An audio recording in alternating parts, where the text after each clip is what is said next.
A familiar scene plays out in town halls and community meetings across the country. A split image, manicured suburban home versus a modern, well-designed, affordable apartment building. A developer presents a proposal for a new affordable housing complex, and a wave of anxiety ripples through the room. Residents rise to voice their concerns, often centered on a single, powerful fear: the belief that introducing lower-cost housing will cause the value of their own homes to plummet. This apprehension is not just a minor hurdle. It is a formidable barrier. It has halted countless projects. It has fueled contentious local politics. It has deepened the housing crisis it seeks to alleviate. The narrative is potent and persistent. Affordability portrayed as a contagion, eroding a neighborhood's financial bedrock. But this fear often stems from assumptions, not hard evidence. Property values seem straightforward to many homeowners. They reflect a neighborhood's perceived desirability, and the introduction of residents with lower incomes is presumed to diminish that appeal. That line of thinking links affordability to negative outcomes: increased crime rates, neglected property maintenance, overburdened local schools and services. Homeowners view their property as their largest financial asset and become protective. They worry their investment, years of hard work and savings, is suddenly at risk. The reality of the U.S. housing crisis adds bitter irony. Vast majorities acknowledge a shortage of affordable places to live for working families, seniors, young people. National surveys show broad public support for addressing the problem. Yet agreement often shatters when the solution is proposed for one's own backyard. Signs and protests. NIMBY. Not in my backyard. The disconnect between national concern and local acceptance is where progress stalls. Before productive conversations on solutions, we must dissect the central myth. Is the fear of declining property values justified? Does the data show affordable housing anchors or drags local markets? Or is the belief based more on stigma and speculation than on statistical reality? By examining decades of research, we can move beyond emotional reactions and understand the true, often surprising, relationship between affordable housing and nearby home values. The answer is far more nuanced than heated debates suggest.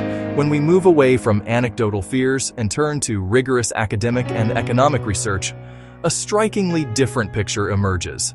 The overwhelming consensus from decades of studies is that well-designed, well-managed, affordable housing has little to no negative impact on the property values of neighboring homes. In fact, in many instances, the effect is neutral or even slightly positive.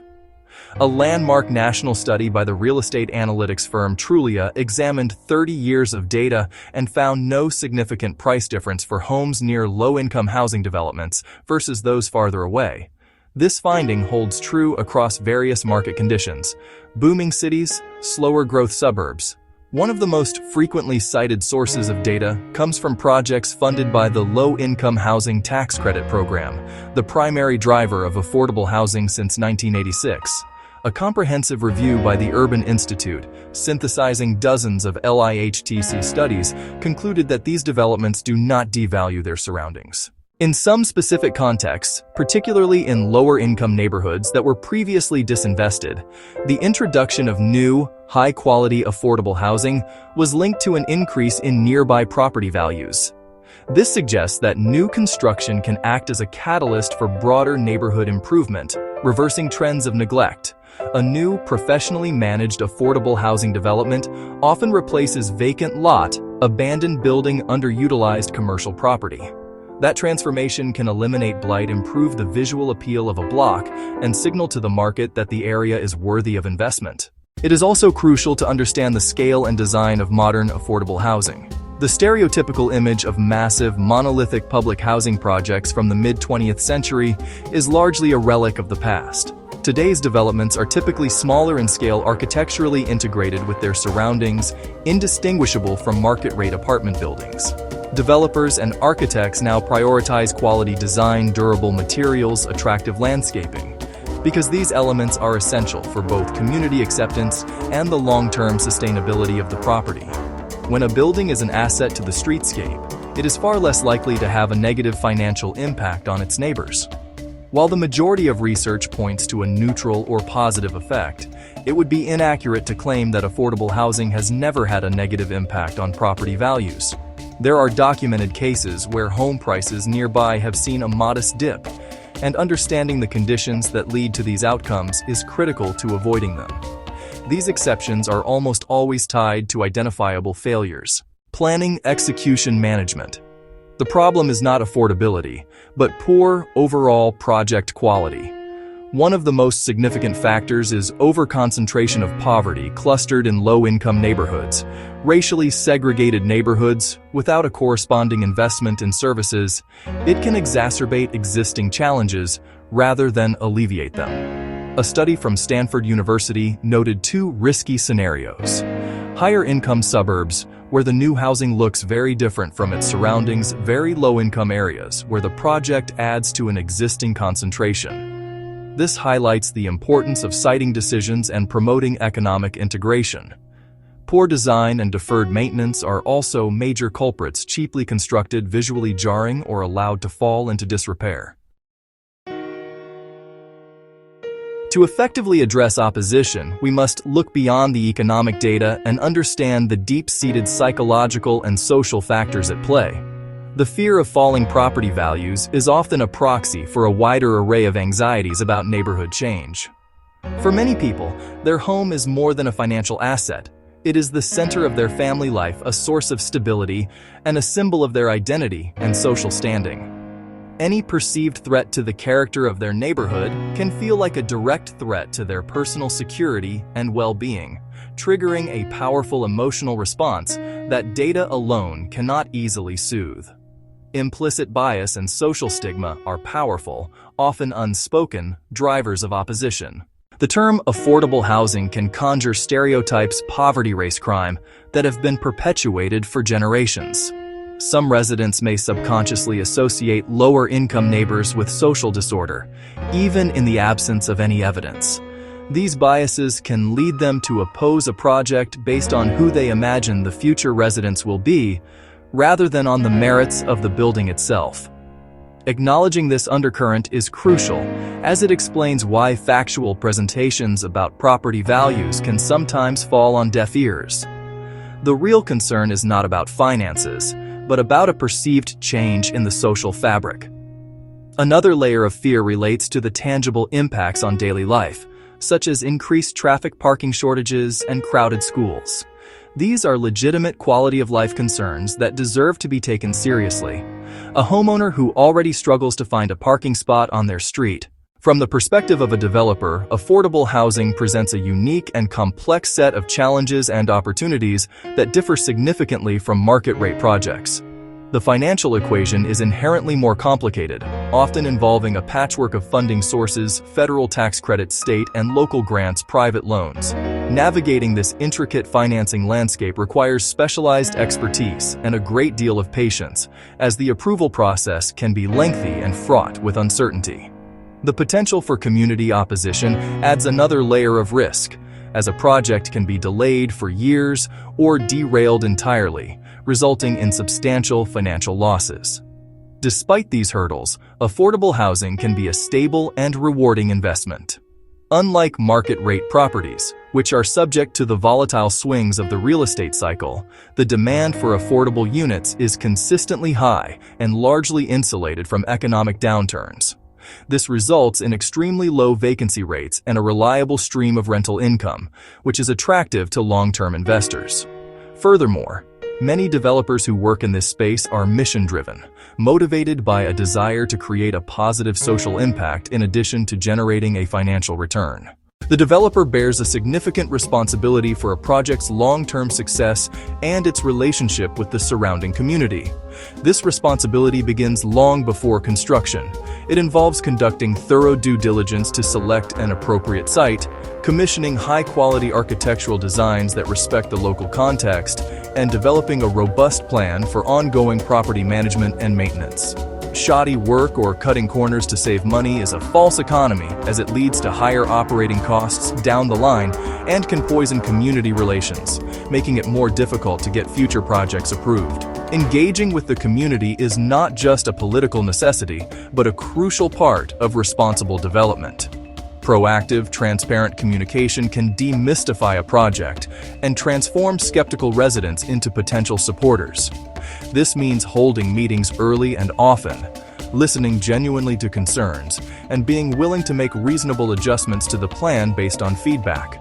A developer who can demonstrate a long-term commitment to being a good neighbor by, for example, incorporating public green space, supporting local businesses, or partnering with community organizations is far more likely to build the trust needed to see a project through to successful completion and integration. The true measure of an affordable housing development's impact cannot be fully assessed in the first year or two after its completion. It is over the long term, as the building and its residents become woven into the neighborhood, that its value as a community asset truly becomes clear. When a project is well-sited, well-designed, meticulously maintained, initial fears of neighborhood decline often fade away, replaced by the everyday reality of a well-functioning building occupied by neighbors. Over 5 years, over 10 years, over 20 years, these developments often become unremarkable, just part of the local landscape. Consider a project that replaces a derelict industrial site. In the short term, new construction provides an immediate visual and environmental upgrade. Over the long term, this initial investment can spur positive externalities. Other property owners invest in their homes. A new coffee shop opens, the city repairs sidewalks, the city upgrades transit stops. The project doesn't drag the neighborhood down. It can be the first domino in a chain of reinvestment, gradually lifting the entire area. These developments provide stability for residents and for the wider community. For families, a stable, affordable home is a foundation for success. Children stay in the same school. Adults build careers without the constant threat of displacement. This stability benefits the whole community. Local schools retain students. Employers have a reliable workforce. Neighborhood businesses gain consistent customers. Social and economic stability is a long-term asset beyond property metrics. Long-term data reinforces the findings. Affordable housing is not the threat it's often made out to be. Studies tracking property values over a decade or more show minor fluctuations even out over time, with most neighborhoods showing no negative impact. The path forward requires moving beyond the stalemate of fear and opposition, embracing a collaborative approach grounded in best practices. The evidence is clear. The central question is not if we should build affordable housing, but how we can do it responsibly to benefit residents and the neighborhoods they join. This requires a shared commitment from developers, city planners, community members to prioritize quality transparency engagement from the very beginning. Simply put, good process leads to good projects, which leads to better property values and stronger community well-being. First, best practices in design and siting are non-negotiable. Avoid overconcentration of poverty, integrate affordable homes into mixed-income neighborhoods, ensure access to transit grocery stores, good schools. Design buildings with curb appeal, use durable, high-quality materials, complement neighborhood character. Thoughtful design is not frivolous. It's an investment in acceptance, and long-term asset value. Proving affordable doesn't mean unattractive. Second, community engagement must be proactive. Developers, city officials should initiate dialogue early. More than a single public hearing, hold informal workshops, door-to-door outreach, accessible online platforms, listen to concerns about traffic, parking, school capacity, and find tangible solutions like adjusting building size, contributing to traffic calming funds, adding shared community amenities. Finally, strong, well-funded management is key. Every development needs a clear, enforceable plan for maintenance and resident support. That builds neighbor confidence. The property will stay well kept for decades. In conclusion, the myth that affordable housing damages property values isn't supported by evidence. Problems usually come from poor planning, poor design, poor management. Embrace a blueprint for responsible development. Build bridges of trust. Create the housing we need and strengthen neighborhoods in the process. The long-term vision. Investing in housing for all residents is not a concession, but a strategy for building stronger, more resilient, more equitable cities. Please subscribe for more videos on Home Smart Academy. Like if this helps clarify your decision. Comment below if you think that affordable housing in an area devalues other homes in the neighborhood. Share your thoughts or questions.